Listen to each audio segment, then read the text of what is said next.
boom, boom, boom, boom, boom. Good evening, ladies and gentlemen.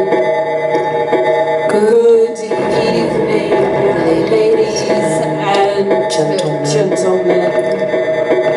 Good evening, ladies and gentlemen. Boom, boom, boom,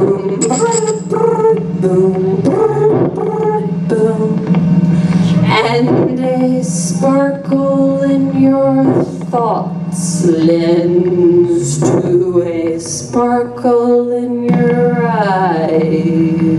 And how lovely this evening with you, my charmer. Boom, boom, boom, boom, boom.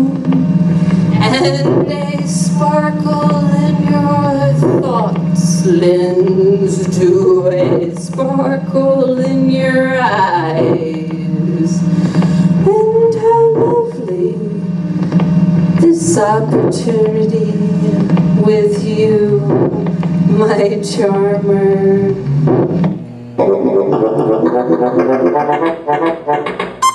Hello everyone, my name is Irene Moon from Field Station E, American Museum of Natural History. And I would like to tell you for a moment this evening, a moment of your time, as the end of the warm summer months tend to fade.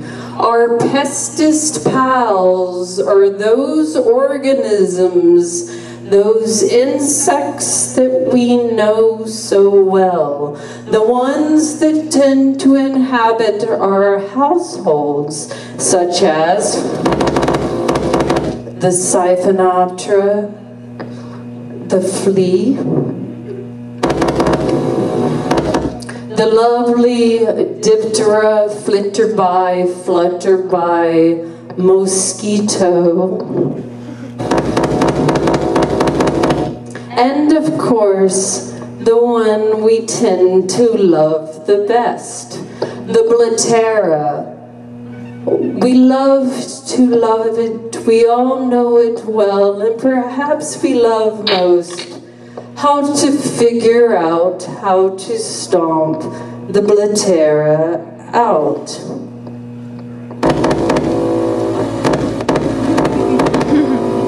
I would like to argue, though, for a moment, the thing that has been with us for so long, since humans managed to have huts and houses to live with. It is more the pet Blattera, and perhaps with a little understanding, it is actually quite beautiful. Pliny the Elder, the Greek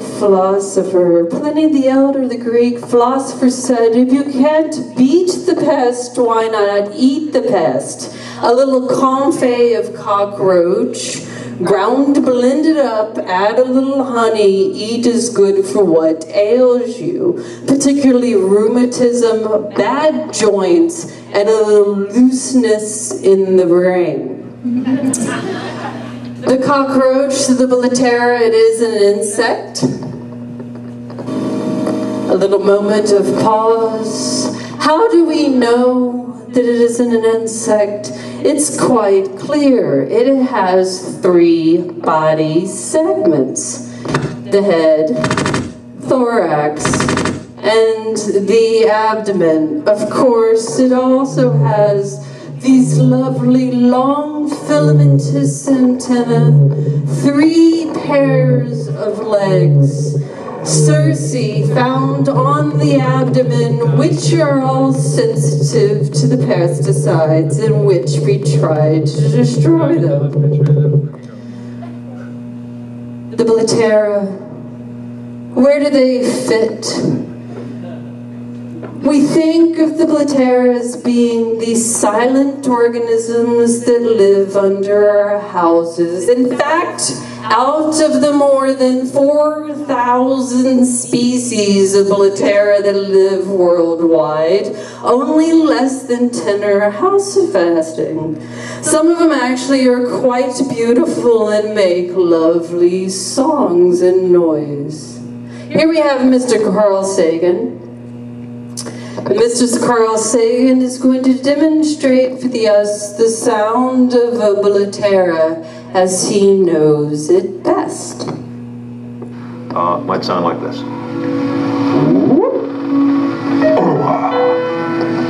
In February, something like this.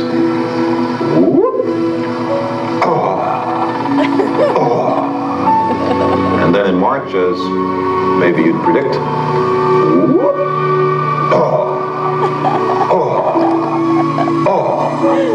one additional a month. As lovely as Mr. Sagan's haircut is, he is in fact entirely incorrect.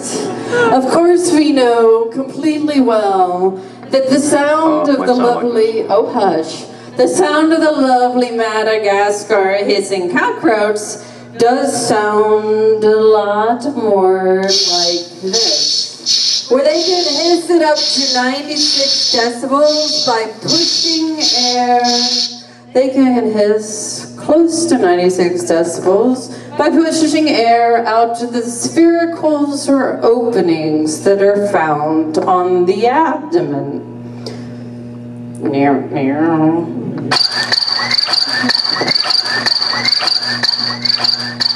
Cockroaches.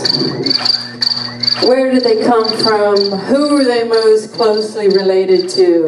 Of course, it was thought at one time, perhaps because cockroaches make noise and orthopteroids or crickets make noise, that they were more closely related to each other. We now know... That was odd. We now know that to be very incorrect.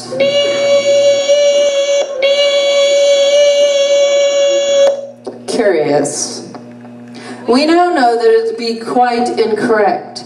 That basal groups or most primitive cockroaches that we know are forest inhabiting. They live in bark and in wood. These have symbiotic bacteria in their gut that help them digest the wood. Very similar, of course, to the other famous pests that we know so well, the isopterans or the termites.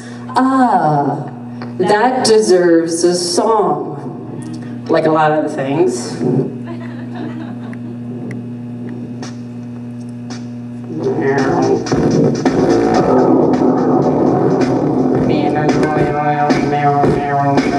And a dance.